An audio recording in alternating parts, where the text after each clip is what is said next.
الحمدللہ ہمیں اور آپ کو اب یہ بھی سوچنا ہے کہ تعلیم میں آگے بڑھنا ہے ایسے حالات میں آپ سے پوچھنا چاہتا ہوں، برا لگے تو واپس کر دیجیے گا، مسلم محلوں میں دو چیز زیادہ ملتی ہے، نمبر 1 ہوٹل، نمبر 2 شادی ہال۔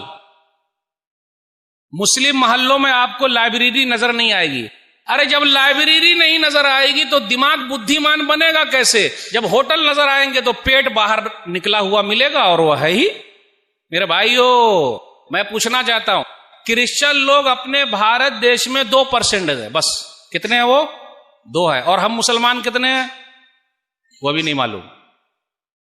15 ہیں کم سے کم، 15% ہے، 15%۔ ویسے تو اور بھی ہے، 20-25 ہے، لیکن بولتے ہیں 15% ہے۔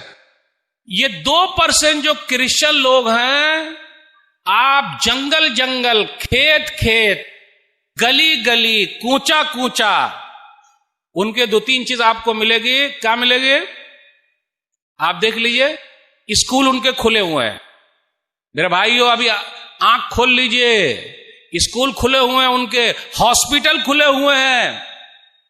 آپ کو معلوم ہے سب لوگ آپ کے فیور میں کب اٹھیں گے؟ جب آپ لوگوں کو دیں گے۔ ایک حدیث لانا چاہتا ہوں یہاں، صحیح بخاری کتاب الکفالہ حدیث نمبر 2297۔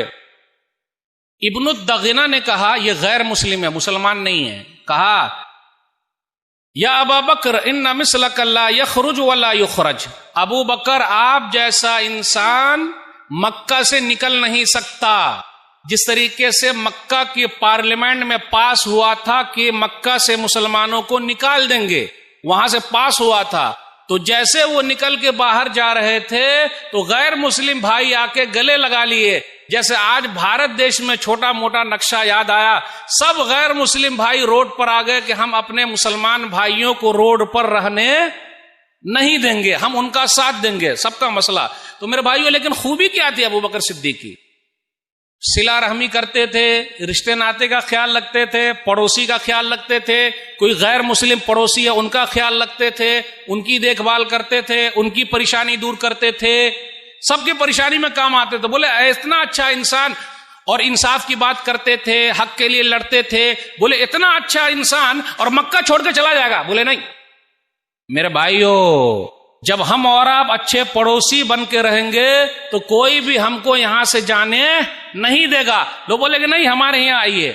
میں آپ کو بتاؤں، کانپور کے اندر ایک مرتبہ روڈ جام ہو گیا، اور ایک غیر مسلم عورت جو ہے وہ گروتی تھی، پیٹ میں بچہ تھا، اس کو ہاسپٹل جانا تھا، لیکن کیا ہوا، ہاسپٹل جانے سے پہلے روڈ جام ہو گیا۔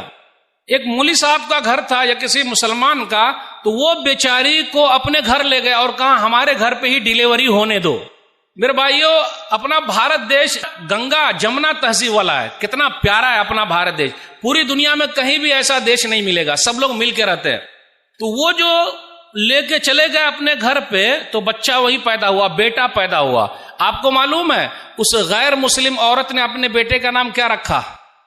ٹیپو سلطان۔ کیا رکھا؟ ٹیپو سلطان۔ اس گنگا جمنی تہذیب کو برقرار رکھیے۔ ایک چیز اور ابھی ہوا ہے، ایک جگہ پہ ایک مسلم بہن کی شادی ہونے والی تھی، لیکن وہاں مسئلہ ہو گیا، پورے غیر مسلم بھائیوں نے مل کر کہا کہ ہم اس بہن کی شادی کرائیں گے۔ تو پیار محبت جگائے رکھیے گا، تب نہ لوگ کام آئیں گے۔ تو میرے بھائیوں، بڑا اچھا موقع ہاتھ لگا ہے۔